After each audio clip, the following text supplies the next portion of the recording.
So I'm excited that Iowa's coming here. Our senior for the senior day is Kendall Clark, who's from Iowa. And then Louisiana's head coach, obviously, is Allison Habits, who was my associate head coach for 25 years at Alabama, retired a couple years ago, and then started the job at Lafayette this past summer. So we're really looking forward to having her come home. Her family's coming. One of her assistant coaches played for me and played for her at Alabama as a catcher, Lacey Prejean. So it's going to be a family reunion like none other this weekend, and I hope the weather cooperates and we get 4,000 people a game. Yes, sir. Coach, you kind of just messed me up right there. I did all that prep and I was going Yes, to and I answered all your questions in one. But you touched on everything I did the prep on. And so I'll just go right in where you said, you being from Iowa, obviously this is a good matchup for you. Is anyone from the Murphy family going to be in attendance? And then would you say that you prefer to play them here at Rose, or would you more fun to go to Iowa City and get them? Well, we've never played at Iowa City, which would be fun. I have 3 cousins coming this weekend from Iowa, so basically because we're playing Iowa, and they all know Allie, former assistant coach. So it'll be a little reunion too in Tuscaloosa from some people from Iowa. But it would be really cool to be able to get up to Iowa. I'm sure we'd set a bunch of attendance records if we ever play in Iowa City. Yes, sir. And another thing I did hear you say was the kind of relief that Jocelyn kind of provided on the mound. And last time we spoke, we talked about one thing that the team needed to improve on was getting ahead of batters and then finishing them off. How would you say, in this past series we did that? Well, she did great last night. And, at the end of the game, she comes off the mound, and the first thing she said was, "I only walked 1." And it was in the last inning. It was a tough pitch. But she did really, really well. She got ahead of hitters. She finished them off. She made really good 2-strike pitches. They didn't know what was coming. So when that happens, if a batter looks confused, that means Lance is calling a great game, and then our pitcher is throwing the exact right pitch at the right time. And she was doing that. So I think she's going to keep improving with every outing. You're going to see her a lot this weekend. I think we're going to do the same thing we did last weekend, is give somebody a start, have somebody come in through 5 and 6, and then somebody close. And I think it worked well for us, and you'll see that all weekend. Yes, sir. And then also, just to kind of like shout y'all out, y'all have been doing really good. You're off to a strong start in the month of March, going undefeated so far, and got a shutout win against Furman. So what's looked good to you on the defensive side and the fielding side?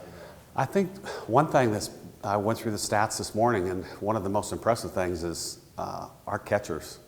Opponents are only stealing 3 out of 7. And on the other side of that, just to give you an idea, we have stolen 64 out of 68. So we have 64 stolen bases. The opponents only have 3, which means they're really respecting our catchers, which kudos to Marley and Riley behind the plate. And then the other thing is our opponent batting average is really good. It's right above 200. And when you can do that with a big staff, which we have 5 pitchers, and keep that opponent batting average to around 200, you're doing a good thing.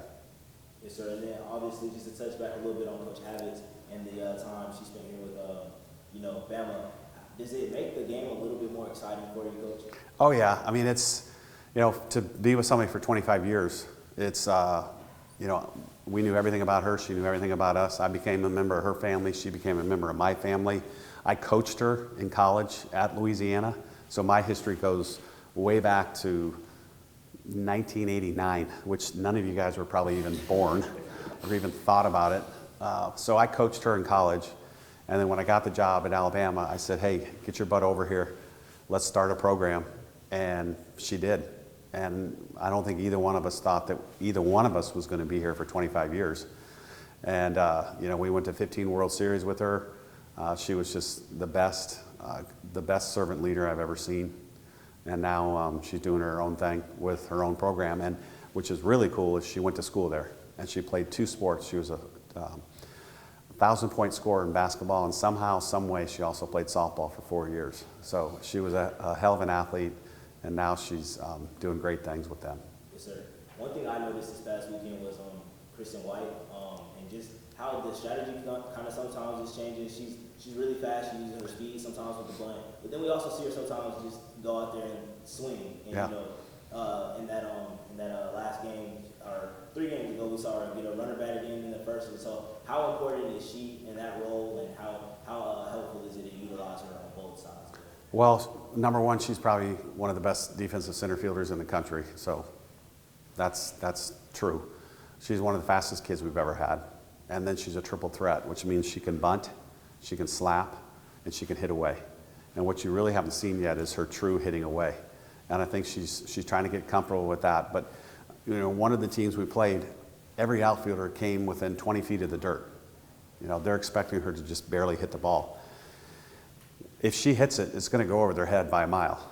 And then the scouting report's going to be like, I don't know what to do with this kid. She hits a double, she hits a drag bunt for a single, she hits a 5-6 slap. When she can start hitting away and hit a gap, that's when she's going to be very, very tough to defend because they're not going to know how to play her.